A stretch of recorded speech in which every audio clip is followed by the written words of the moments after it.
Hi, I'm Barbara Seelig Brown, and this is Tom Beyer. Welcome to Stress Free Cooking. We're a couple that loves to cook together, and we also love to make pizza. So today's show is going to be all about pizza. We're going to show you how to make pizza dough in the food processor. We'll make a roasted veggie pizza, and we'll make a sausage and mozzarella pizza for you.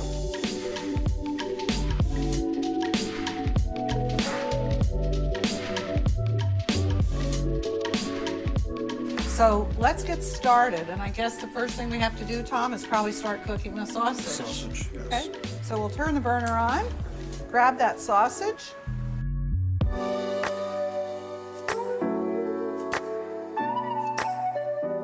And this is Italian sausage that we took out of the casing, and you just want to break it up into little pieces and saute it.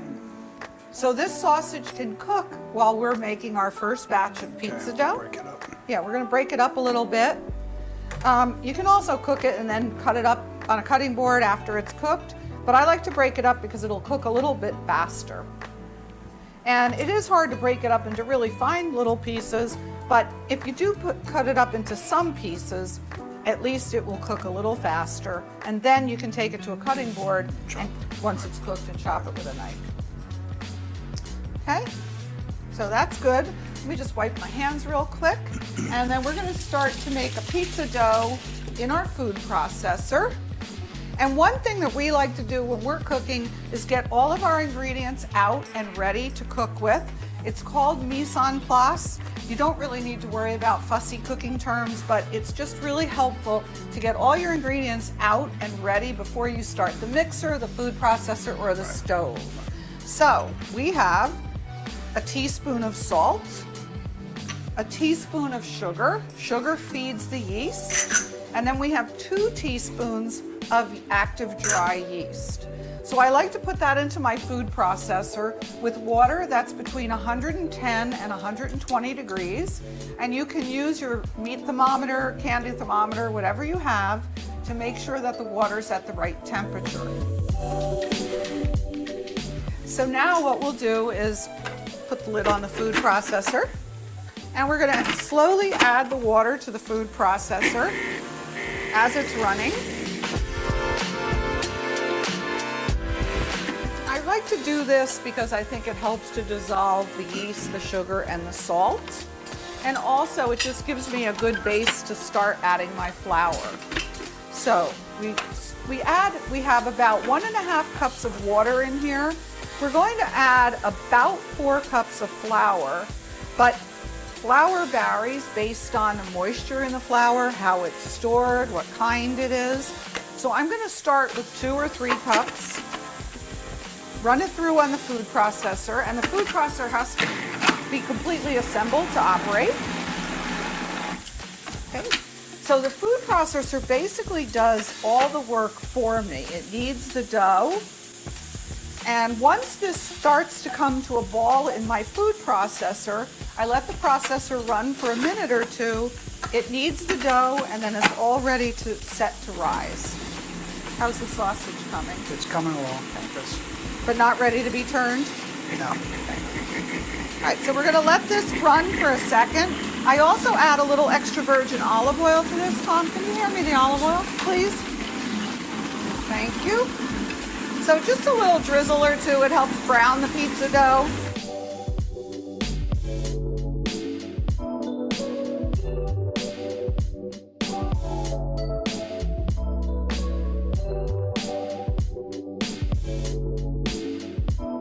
Let's take a peek. And I don't want it very sticky. It's still a little bit wet, so I'm going to add a little flour. And this is just about done.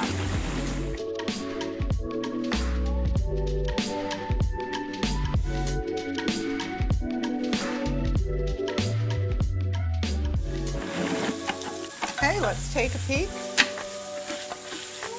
Feels good. Okay, I'm going to run my food processor for another minute, and then we'll be taking this out of here and letting it rise.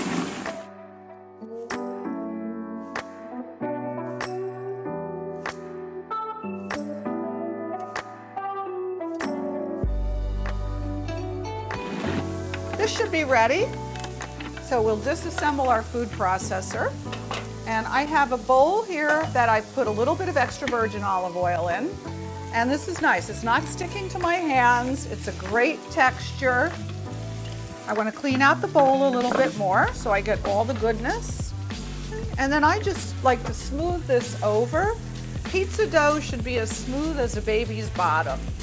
So this goes into our bowl with extra virgin olive oil. I turn it over. We're going to cover this and we're going to set this to rise anywhere from an hour and a half to 2 days. We happen to like a longer rise. We were in Italy and we were in a restaurant in Mantova that gave us a choice on our pizza, whether we had 1 day, 2 day, or 3 day rise. So we tried the 3 day rise, which was excellent there. Right. It was more expensive.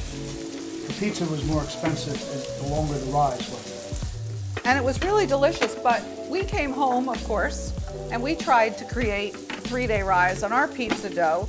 But because our water is different, our flour is different, our yeast is probably different, we found that the 3 day rise made the pizza too dry. So our favorite is a 2 day rise. So we have pizza dough that we made ahead. The 3 day rise was almost like a cracker, it turned out to be. It wasn't what we expected. But you know, they may have started out with a moister dough too. So, okay, let me take this food processor away and we'll go on to the next step.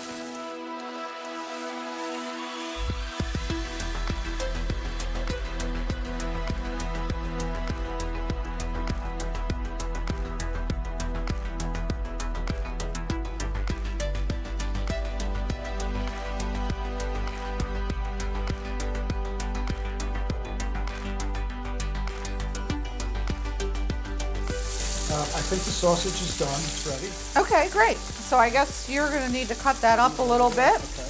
So here's a spoon for you. I'll take this. Thank you.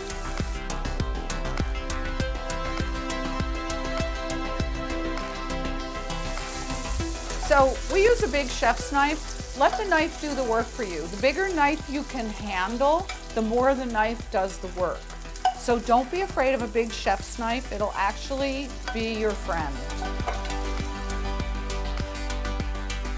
Okay, I'll take that pan from you if you want to just put it here. Thank you. Okay, let's get that out of the way.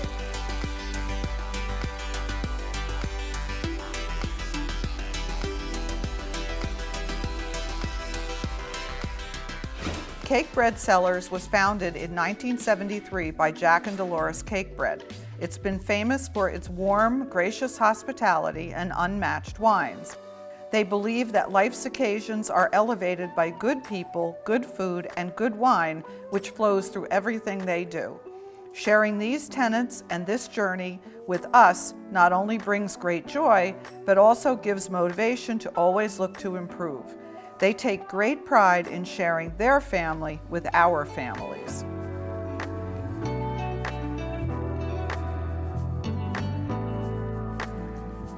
Oh wow, that is so delicious. I can really taste the floral. I have some peach notes in here. Well balanced. It's delicious. For more information about these wines, visit cakebread.com.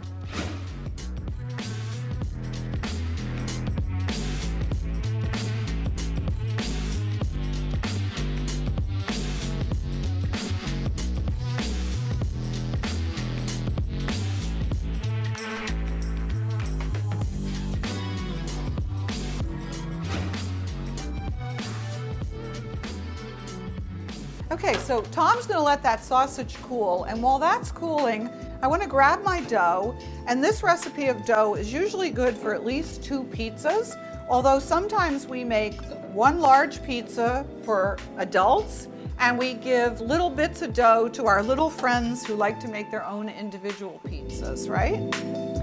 So let's get this dough divided for you. And that way, once you're done with your sausage, this will be ready and waiting.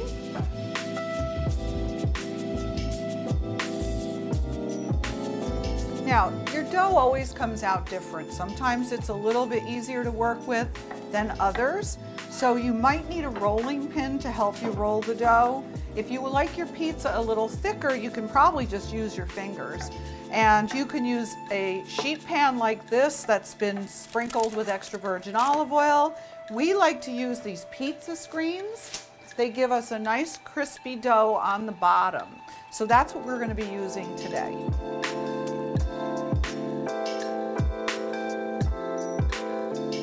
You must have cooking hands. I think I need, what, the Metallusa? Mezzaluna. Mezzaluna means half moon. It's a tool that looks like a half moon and it has wooden handles on each end and you rock it back and forth. And it is a fun tool to work with. I don't have one here though. We also have a favorite restaurant in Colorado called Mezzaluna, and that's their logo, the little Mezzaluna tool. Okay, looks great. I'll take away the cutting board. Here's your rolling pin, here's your bench flour. Here you go. So we take a little flour, we sprinkle it on the counter. Okay. And then one of your dough. Great. How does it feel? Feels good. Good? Yes. You think it's a rolling pin day? Let's see, give me a few minutes. Okay. So you just work it gently with your hands. As I said, if you feel you can't get it as thin as you like it, sometimes the rolling pin will help. And if you do use the rolling pin, it's a great idea to take a little flour and rub it on the rolling pin. Now, if you like thicker pizza, as I said, you really don't need the rolling pin, but we tend to like our pizza a little thinner. The more toppings you put on the pizza, the heavier the dough becomes.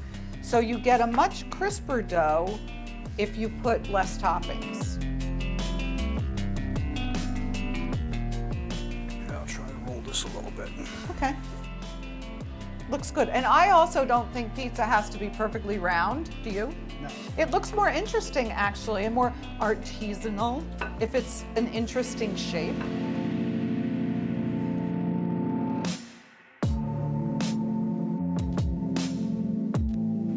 These things are fabulous because they make crispy pizza. However, they're a nightmare to clean. They are. I usually soak it and then you have to scrub it, but it's well worth it. Okay, I think you need some sauce.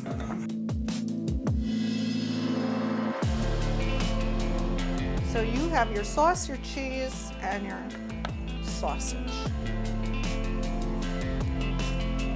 What was it my father was complaining last week that he got a pizza that had too much crust? Yes, the They didn't sauce put wasn't enough up sauce? to the edge or something like that. And we like our pizza saucy. So it's your kitchen, make it the way you want. The way you like it, exactly. But we do have a lot of friends that love Tom's Pizza.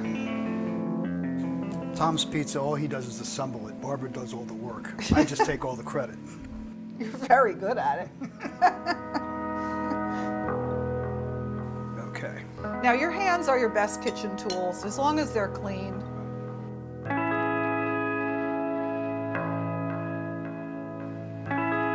Now you could cook this sausage ahead. It could have been done yesterday. The dough was made yesterday.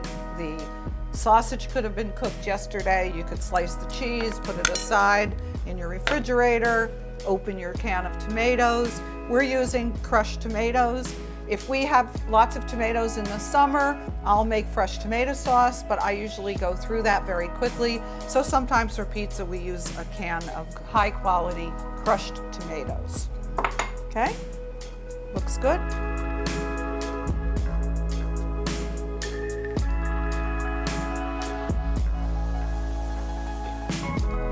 That looks really good.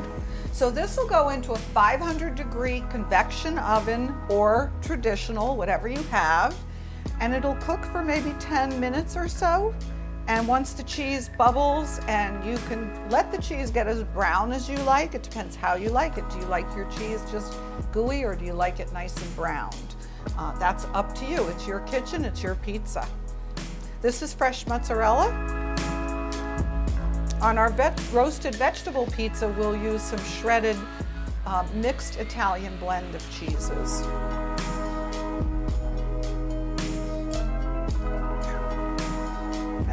fantastic. Looks good. Looks great. Smells really good too. It does. Okay, you're done? So let me put this in the oven for you, and then we'll move on to the roasted vegetable pizza.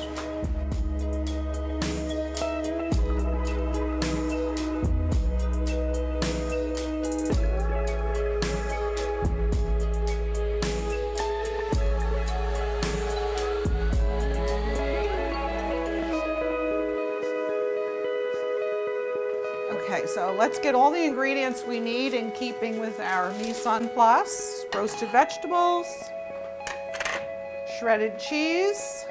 We don't need sausage. So when you need your screen, just let me know, okay?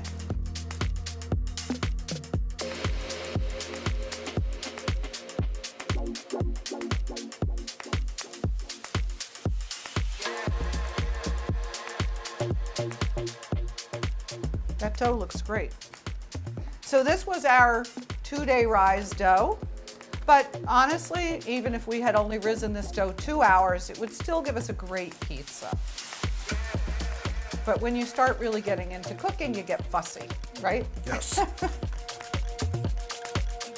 And we're in winter season right now, but if it were summer, I'd have some fresh basil out on my balcony, and we'd run out there and grab some of that too.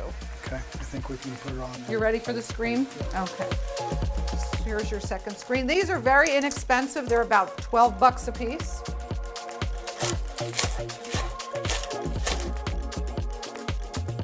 I like the shape. It almost looks like a Mickey Mouse. Yeah, exactly. You know anybody that would like that? Your little granddaughters would love that.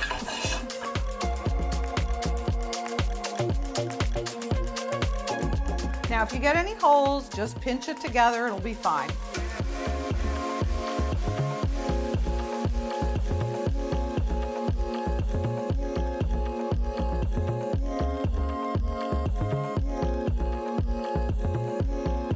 So we're using our roasted vegetables, which we made earlier, but we're going to use some roasted eggplant, zucchini, yellow squash, onions, red pepper, green bell pepper, and it'll be a nice complement to the sausage pizza. So we can have a little bit of a veggie pizza and a little bit of sausage pizza. Do you want me to sprinkle these on for you? Sure. Okay. All right, so we'll sprinkle these veggies on. We don't want to layer this too heavily or the pizza dough won't really cook nicely.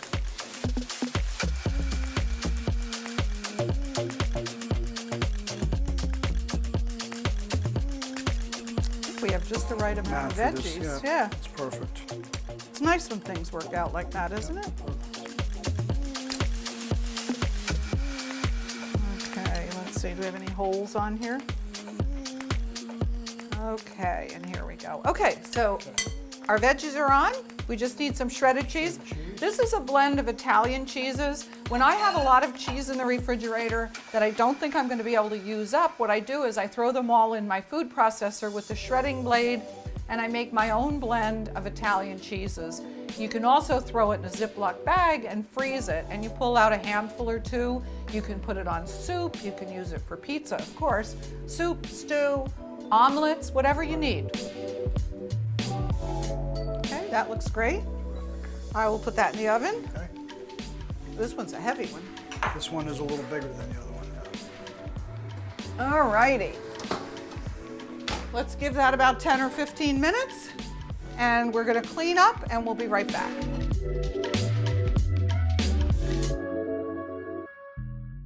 Cake Bread Cellars was founded in 1973 by Jack and Dolores Cake Bread. It's been famous for its warm, gracious hospitality and unmatched wines. They believe that life's occasions are elevated by good people, good food, and good wine, which flows through everything they do. Sharing these tenets and this journey with us not only brings great joy, but also gives motivation to always look to improve. They take great pride in sharing their family with our families.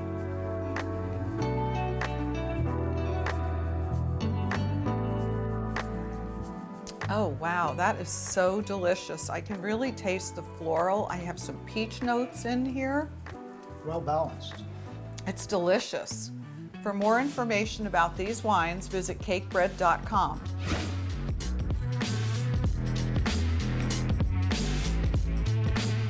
We also like to have a salad with our pizza. So today I'm going to make a romaine and radicchio ribbon salad. So I'm going to cut some baby romaine leaves into thin ribbons. Nice green, crunchy. And then I'm going to take one of these beautiful radicchios. And isn't the color gorgeous? Oh, it's like a rose on my kitchen counter. It's just beautiful. Okay, so we'll cut this radicchio into ribbons. Add that to the romaine. And let's get another bit of color in there since we always talk about cooking with color. Okay, we'll get some of this. These radicchio, all these varieties are from Melissa's World Variety Produce, which you can find usually in your better grocery stores. Okay, that looks great. How do you like the colors in that, Tom? It's pretty good. Is it good? Do you want anything else in here?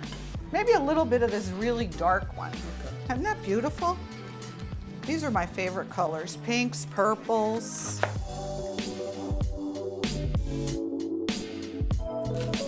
Alrighty, so I think we have everything we need here. We just need to do a little bit of balsamic vinegar and some extra virgin olive oil and a pinch or two of salt. We'll toss this and we'll be good to go. It'll be delicious with our pizza. It'll be really pretty also. And I like to serve things like this on a white plate because all these colors will really show beautifully on a white plate. Pinch or two of our salt and pepper blend just to make it easy. It's a little shortcut, one less step. Instead of pinching the salt and then pinching the pepper, he's pinching them both at the same time. This is also nice. On one of the other shows, we added some orange to a radicchio salad. So you could also do that if you have some navel oranges in your house. And then you'll want to give that a little taste and make sure we adjusted those seasonings properly. So let's do that. Taste one. Taste this. Radicchio are a member of the bitter greens family, so I like the balsamic vinegar with it because balsamic is a little sweet.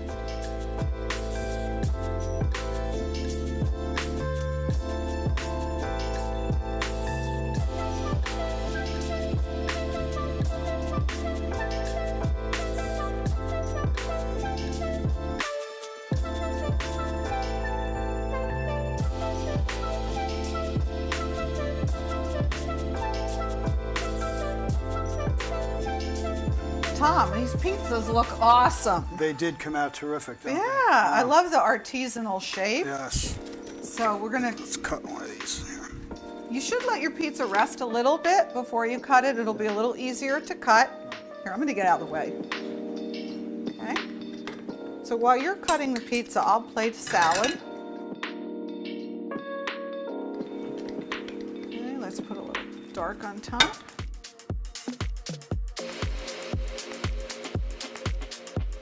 Looks good. So let's put one slice of each on this plate. Okay. It is steaming hot. It's hot, yeah.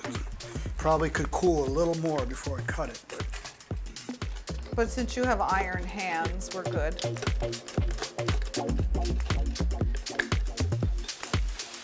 Awesome. Oh, that looks great. I like how you put that on there. All right. While our pizza cools, let's try this cake bread Merlot.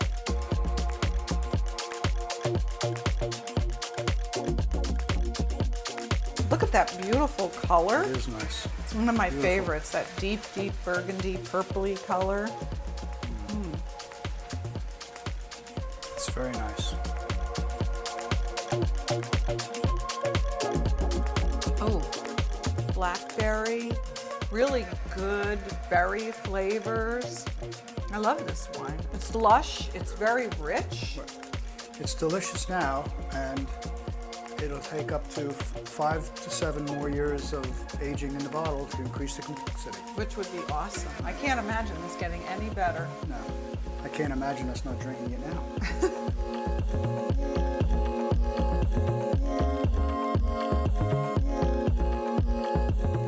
Shall we give the pizza a try? Sure. I'll let you Try do the the sausage. honors. Okay.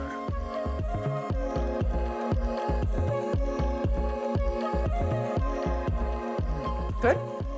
Fabulous. I will try the veggie. That bottom crust is so crispy. That's why we love that pizza screen. It really makes that bottom crust crispy. I also used to use my grandmother's pizza pan that I put some olive oil in before I put the dough in, but this makes it even a little I crispier. think so. This is a little crispy. I'm Barbara Seelig Brown. This is Tom Beyer. We want to thank you very much for watching us today on Stress Free Cooking. We also hope you enjoy making our pizza. You can visit our Facebook page, Stress Free Cooking with host Barbara Seelig Brown. You can follow us on Instagram at Stress Free Cook. We really appreciate you watching. We wish you deliciousness, happiness, and health.